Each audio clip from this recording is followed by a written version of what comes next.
Ano po ang difference ng coaching at counseling? Yung coaching ay ginagamit natin to help individuals overcome like for example, a workplace challenge, succeed at something, achieve a goal. Halimbawa, meron kang problema, no? Problem solving and decision making. You want to be better at that.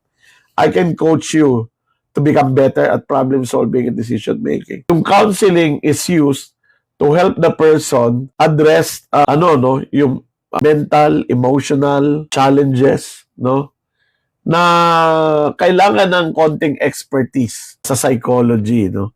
Kaya hindi ko rin pinapayo sa mga supervisors or mga managers to do counseling if they're not equipped, no? Kasi baka mamaya imbis na mapaganda, mapasama pa. So, ang aking recommendation is to go to HR. Halimbawa, meron kang team member na depressed, no? Or stressed out, merong matinding pinagdadaanan, hindi kaya ng coaching, counseling and solution. Punta sa HR, tanungin yung HR, meron ba tayong mako-contact to help, no? To provide employee assistance